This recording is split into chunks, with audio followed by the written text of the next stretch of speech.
आरो इउपिपिएलनि माखासे माने सेन्ट्रेल कमिटिनि माखासे बिबानगिरिफ्रा दिनै जोंनाव फैदों नायै नायै सोरबा बिपिएफ सोरबा गुबुन अन्य राजनिति दलनि होननानै नोंथांमोना मा फोरमान खालामनो नागिरदों बर्तमान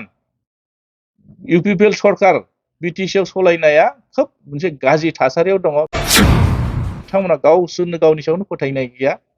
गावनि गभर्नमेन्टआव थानाय जायफोर रुलिंआव थानाय एमसिएलएफोर बिथांमोनानो फोथाया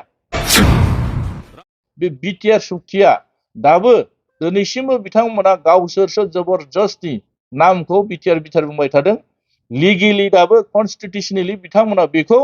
फाइनाल महर होनो हायाखै बिपिएफनि MCLA प्रेस मोसाहारिया बयनिसिमबो दुर्गा फुजानि हामलायथि बावहरनानै आथिखालाव जोंनि समाजखान्थिया मोजां नङा थेर बेथेर जानानै दं बेनिखायनो जों बयबो बेनि सायाव नोजोर होनांगौ फैगौ लोकसभा बिसायख'थियाव दरं उदालगुरि आरो क'क्राझार बियाबाव बिपिएफ हानजाया बिजाथि फसंगोन आरो मोन्नैबो बियाबाव जों देरहानो हागोन होनना बुङो लोगोसेनो आथिखाल बिटिसि खुंथायनि सायाव रायजो राजाफोरा फोथायनाय गैला बेबादिनो सोरखार थासेयावबो बिजेपि इउपिपिएलनि खायसे दैदेनगिरिफोरा हानजा नागारनानै बिपिएफ हानजायाव हाबफैबाय थानायानो फोरमान होनना खौरांगिरि मेलनि गेजेरजों ओरैबायदि फोरमायो गिबियावनो नोंथांमोननि ससियेल मिडियानि गेजेरजों साफ्रोमबो बिटिसिनि रायजो राजा आरो आसामनि साफ्रोमबो सुबुंफोरनिसिम आंनि दुर्गा फुजानि बयनिसिम आंनि गोजोननाय आरो खुलुमनायखौ जासिबाय आसा खालामदों देग्लायनि बे दुर्गा फुजानि गेजेरजों जोंनि ओनसोलाव सान्थि गोजोन आरो खौसेथि फैगोन मानोना जिबायदियै जोंनि बिटिसि ओनसोलाव जोंनि बिमा दुर्गा देबिया जाहाथे जोंखौ साफ्रोमनिसिमबो बोर आरो आशीर्बाद होयो आरो जों साफ्रोमबो गोग्गो देहा लानानै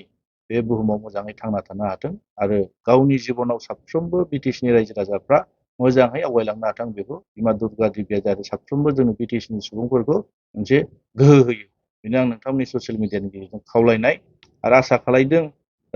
फैबाय थानाय दिनफ्राव जाहाथे जायफोर जि थांखि लानानै जिबनाव आवगायलांनो थाखाय जि थांखि लानानै आवगायलांदों जाहाथे साफ्रोमबो जिबनाव साक्सेस जाथों मानोना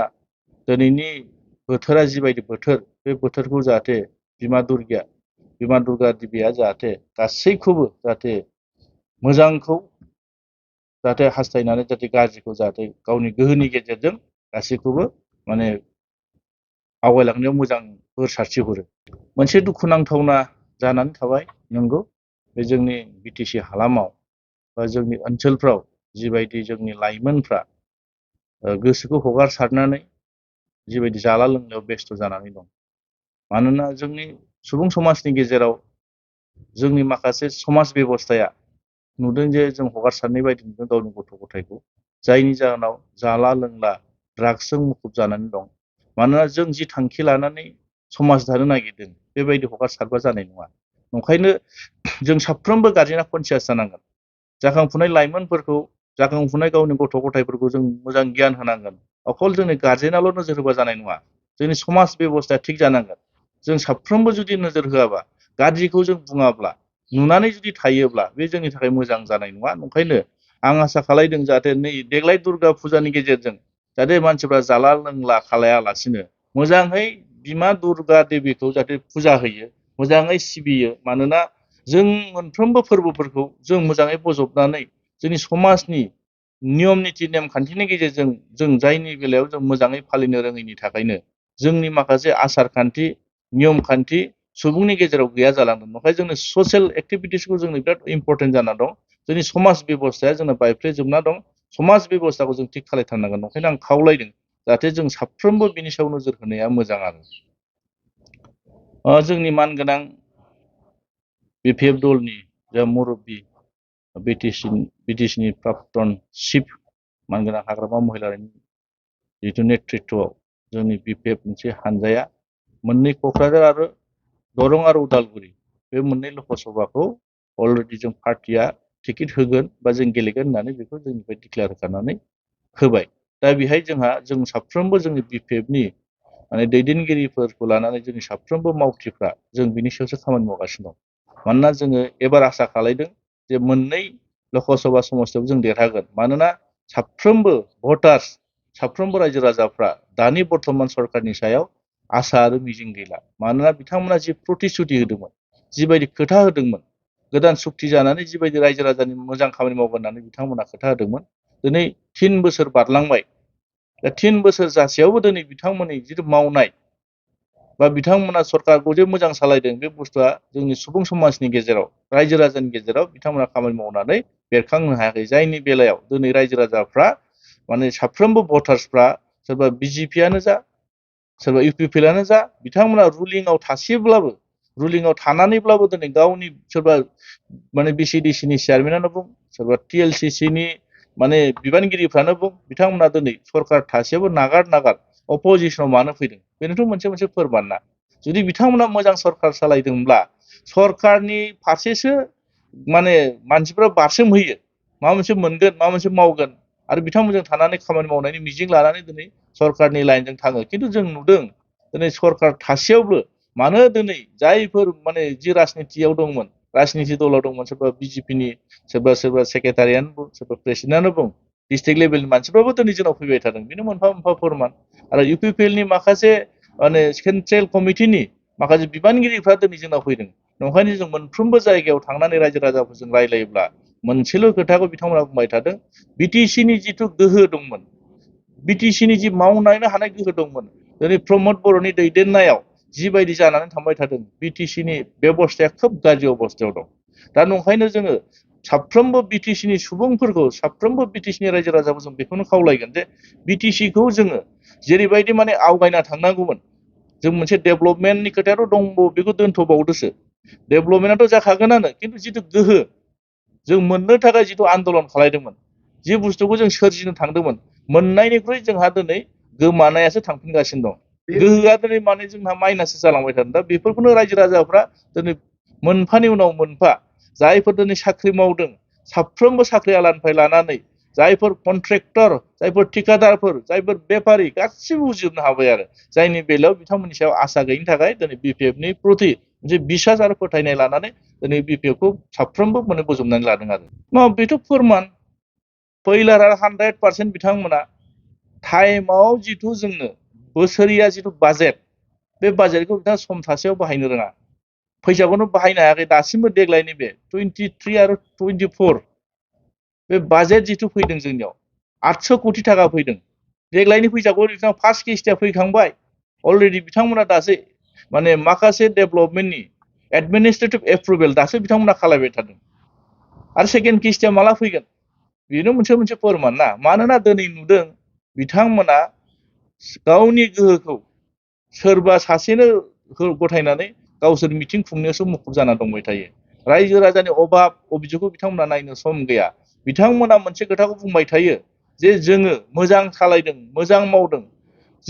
जोङो बुंगोन नोंथांमोननि मोजां सालायदों मोजां मावदों खुगाजोंल' नङा मावनानै देखाय जों नोंथांमोननि सरकार सालायनायखौ जोङो नोंथांमोना जे सरकार खुंदों जों नोंथांमोनखौ हिंसा खालायाखै नोंथांमोना जे गोरोन्थि खालायदों जों बेखौसो बुंदों जोंनि सुबुं माहारि जोंनि बिटिसिनि रायजो राजाफ्रा जों मा लुगैदों जोंनाव जितु बिटिसिनि जितु सेल्फ अट'नमि दंमोन सेल्फ खुंथाय जितु बेबस्था दंमोन बे गोहोआ दिनै नोंनि आखायाव दंना गैला नों सोरनावबा सारेन्डार जानानै बे बिटिसिनि गोहोखौ फानबाय नामा नों सालायदों नामा बिसोर बाथ्राया बिसोर जानानै फैदोंना नङाब्ला दिनै बिटिसिया जि धरनाव दंमोन सिगांनि मान मर्यादा बिटिसिया दंमोन दिनै गैला नोंथाङा बुंनो नागिरो डिसिनो बेखौ मनिटरिं खालायनो होदों होननानै बुंबाय थादों प्रेक्टिकेलाव मा जानो थांगासिनो दङ आं बुंनाय खोथा नङा बियो साफ्रोमबो सुबुं माहारिया जायफोर माने डेभलपमेन्ट लाइनजों जे जड़ित जानानै दङ जायफोर साख्रि मावनाय साख्रिआवलाफ्रा बुंदों जे नोंथाङा डिसिखौ कन्ट्रल खालामनो हायाखै जि बेबस्थानि गेजेरजों खामानि मावनांगौन बिदि जायाखै डेभलपमेन्टआ जेरैबायदि जानांगौन बिदि जायाखै नोंथाङा 16टा डिपार्टमेन्टखौल' मानो होदों डिसिनो जुदि नोङो डिसिखौ जुदि नोंनि कन्ट्रलाव लाबोनो हाबायब्ला डिसिखौ नों बाहायनो हाबायबा जोंनाव जितु बिटिसिआव 39टा डिपार्टमेन्ट दङ बे 39टा डिपार्टमेन्टखौ नों मानो डिसिखौ मनिटरिं खालामनो थाखाय नों होजोबाखै नोंनि गोहोआ बबाव थांखो नों सासे चिफ बिटिसिनि चिफ नोङो बिटिसिनि चिफ मानेब्ला नोङो गासै गोहोआ नोंनि आखायाव थानांगौमोन मानो सम मथे नों थाखाखौ खरसा खालामनो हायाखै फैसायाथ' थांनाय 17 बोसोराव बाजेट बे बाजेटनिख्रुइ नोंथाङा बारा मोनगासिनो दंना नोंथांनि आखायाव बाजेटआ बारा जाना दंना दा नंखायनो बै बाजेटखौ बेस खालायनानै नोंथाङा खरसा खालामनो हायाखै बेनो मोनसे फोरमान दिनै नोंथाङा नुदों फैसाखौ दिनै नोंथाङा खरसा खालामनो जायगा मोनाखै ISPL कक' माखासे नलेज फेस्टिभेल नोंथाङा जिथु इडुकेसननि फैसाखौ दिनै कौटि कौटि थाखा ISPL आव दिनै नोंथाङा 30 crore बारा दिनै गारदों दा बे फैसाखौ जोंनि बे BTCनि ओनसोलफ्रा माने सोलोंथायाव नोंथांमोना खरसा खालामनांगौमोन सोलोंथाइनि नामाव नोंथाङा बाजेट लादों इडुकेसननि नामाव बाजेट खालामनाय फैसाखौ नों दिनै खेलाव मानो गारखो दा बेफोर मोनफा मोनफा थगायनाय जायाखै नामा बेफोरनो दिनै फोरमान नंखायनो नुदों रायजो राजाफ्रा BTCनि दा बर्तमान गभर्नमेन्ट दं होननानै फोथायनो हायाखै थगायबाय थादों अरुणोदयनि नामाव मानसिफोरखौ प्रलोभन होनानै थगायदों आरो बिदिनो गोबां धरनाव रेशन कार्ड बानायनायनि नामाव नोंथांमोननि ग्रासरुट लेभेलाव जायफोर चेयारमेन मेम्बार बिथांमोना नोङो जिबायदि फिसा फिसा खोथाजोंनो थगायनानै रायजो राजाखौ दोनबाय थानो नागिरदों जायफोर मोनथावना जायफोर रान्दि मानसि जायफोर दुखिया न'खर बे अरुणोदय स्किमखौ नोंथांमोना मानो होआखै नोंथांमोना लाङै लाङै मिटिं खालाय मा फोरमान खालामनो नागिरदों दुखिया मानसिफोरनि जाहाथे मोननांगौ जुदि नोंथांमोना आसनि खालायदोंब्ला बेहायथ' नोंथांमोना मोखां नायै नायै सोरबा BPF सोरबा गुबुन अन्य राजनिति दलनि होननानै नोंथांमोना मा फोरमान खालामनो नागिरदों बेनोथ' नोंथांमोननि बेस्ट माने फेलरा बेनो बेरखांगोना नंखायनो नुदों दा बर्तमान UPPL सरकार BTC आव सलायनाया खोब मोनसे गाज्रि थासारियाव दङ बिथांमोना गावसोरनो गावनि सायावनो फोथायनाय गैया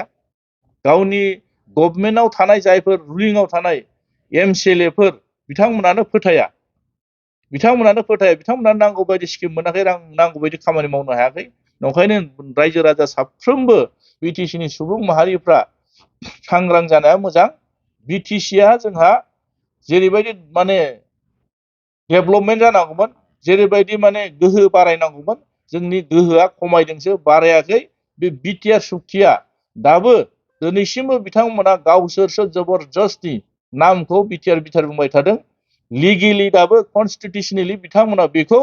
फाइनाल महर होनो हायाखै दासिमबो बिथांमोना बिटिआर होननानै नामाकरण बे कनस्टिटिउसनेलि बिथांमोना एप्रुभ खालामनो हायाखै ओंखायनो मोनफ्रोमबो BTCनि लाइजामफ्रा फैयो BTC जानानै फैयो BTAD जानानै फैयो दा नंखायनो भारतनि संबिजिरनि सिङाव BTCनि जिथु गोहो बे BTCनि सिगांनि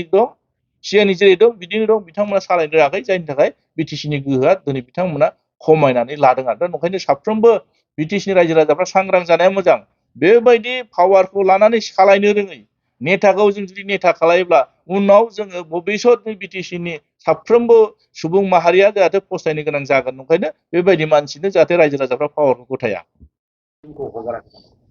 बिराद माने बिथांमोना जि खोथा बुङो थगायो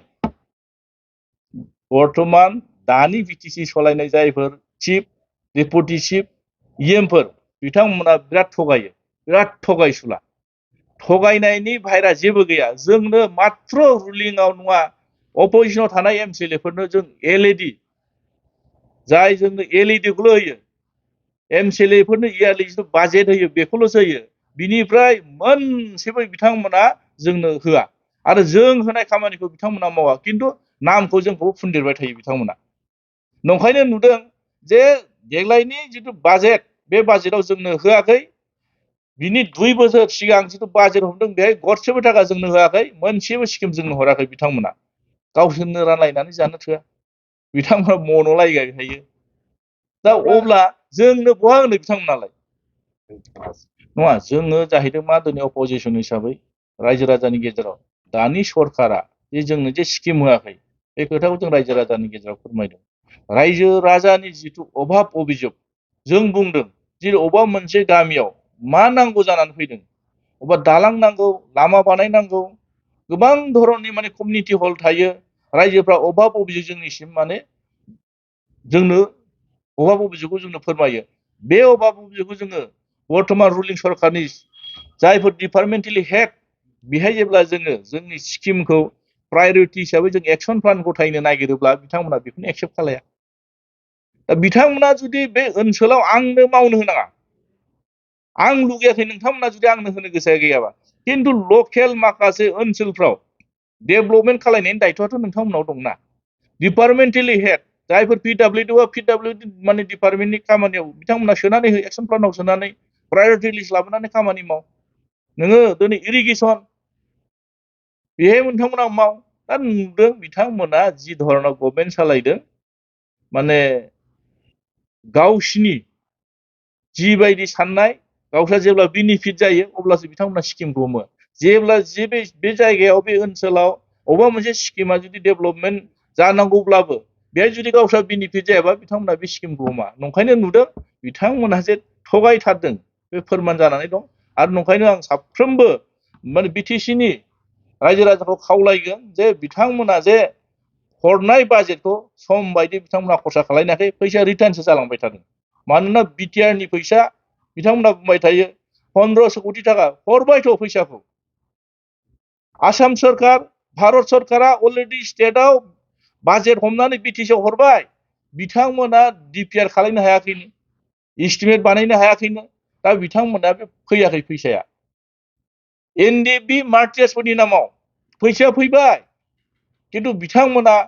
मा खालायदों दासिमबो एनडिएफबि फेमिलियानो जा बे बर' हारिनि थाखाय नांनाय जायफोर मुंख्लं बे मुंख्लं नखरफोरनो दासिमबो बालाफोरखौ होनो हायाखै फैसा फैनानै थांबाय 25 कोटी फैनानै रिटार्न थांबाय आरो 25 कोटी फैबावदोंमोन बिथांमोना 10 कोटी होनानै 15 कोटी टाका रिटार्न थांबाय दा नंखायनो नुदों बिथांमोना दिनैसिमबो भेरिफिकेसन पिरियडआव दंबाय थायो पस्टमर्टम रिपर्ट नांगौनो पुलिस रिपर्ट नांगौनो आन्दोलन समाव जायफोर मुंख्लं जाबाय बै मुंख्लंफोरनि माला पस्टमर्टम माने खालायनो हानांगौ जाखो नखरनि मानसिफ्रा पुलिस भेरिफिकेसनखौ मोरै खालायनो हानांगौ जाखो दा सरकारा नोंथांमोनानो सालायदों गभर्नमेन्टआ नोंथांमोनानो सालायदों पुलिसआ नोंथांमोननि आन्दारावनो दङ अब्ला नोंथांमोना बेखौ नोंथांमोनासो थिनदोंना थारमाने होनो गोसो गैया नोंथांमोननि आखायाव फैसा गैया थगायबाय थादों फैसाखौ माने हरबाय होनना बुंदों बेखौनो नोंथांमोना बेलेग खामानियाव बाहायदों नंखायनो नुदों बे गासिबो नोंथांमोना थगायनाय नोंथांमोननि थगायनाय जिथु नाटक नोंथांमोना जि नाटक खालायबाय थादों बेखौ रायजो राजाफ्रा बुजिनो हाखाबाय नंखायनो साफ्रोमबो सुबुंफ्रा सांग्रां जानाया मोजां बिथांमोना गोथार गोसो लानानै बिटिसिखौ डेभेलपमेन्ट खालायनो हायाखै 17 बोसोरनि खोथा बुङै बुङै बिथांमोना एरायनानै थानो नागिरो बिराद दुखुनांथावना खोथा बियो नोंथांमोननो होदों नोंथांमोननो मेन्डेटखौ होदों नोंथांमोना दिनै बिटिसिखौ जों मोजां सालायनायखौ लुगैयो नोंथांमोना बिटिसिखौ मानो मोजां सालायाखै सोरखौबा बुंनानै दा एरायना थाबाथ' जानाय नङाना नंखायनो दिनै नुदों बिटिसिनि साफ्रोमबो सुबुं माहारिया भटार्सफ्रा जिबायदि बिपिएफनि मिटिं जायोबा लोब लोब फैनानै जयनिं जादों आरो बिथांमोना बुङो बे गासिबो नाटक गावनि मानसिफ्रानो गावनावनो आरो जयन जाफिनदों होनबाय थायो नोंथांमोना बिदि साननानै थाबाय था जोंहा बेयाव बुंनांगौ दरकार गैया बिपिएफआव जथेस्थ' दिनै रायजो राजाफ्रा मोनसे बिसास आरो फोथायनाय लादों फैबाय थानाय दिनाव बिपिएफआ पावाराव फैगोन आरो जोङो जि सानदों रायजो राजाफ्रा जि लुगैदों बेखौ जों मावनानै होगोन आरो खामानि खोथा दाबिदार खालायग्राफोरनि सायाव बेस खालायगोन सोर एमपिनि थाखाय गावखौ फिट साननानै गाव टिकेट क्लेम खालायगोन टिकेटखौ दा माने टिकेट बिगोन बिथांमोननि सायावनो जोङो पार्टिया डिसिसन हाइकमान्डआ डिसिसन लागोन बेयो मालाय जोंनि मानगोनां माने बिपिएफनि हाग्रामा सारा बेखौ डिसिसन लागोन आरो जायआ बे देरहाथावना बेखौनो जों होगोन आरो दिनैसिमबो बे बुथुआ जोंहा सारा मोनसे खोथा बुंदों मानगोनां हाग्रामा मुलियारि सारा मोनसे खोथा बुंदों नभेम्बर बा डिसेम्बरनि गेजेराव माने पार्टिनि नामखौ डिक्लेयार खालायगोन होननानै बुंदों आरो बे गेलेगोना फाइनाल रावजोंबो एलायन्सनि खोथा फैया जों बिपिएफआ हारसिं गेलेगोन बेखौ बिपिएफआ सिद्धान्त लाखाबाय जों सोरबा माने इन्डियाजोंबो थाया सोरबा एनडिएजोंबो थाया माने जों बिपिएफआ हारसिङैनो गेलेगोन मानोना जों फिसा मोनसे एरियाखौ लानानै राजनिति खालायदों आरो जथेस्थ' रायजो राजाफ्रा जोंनि सायाव बिसास दं ओंखायनो आसा खालायदों जों बिपिएफआ 100% देरहागोन आरो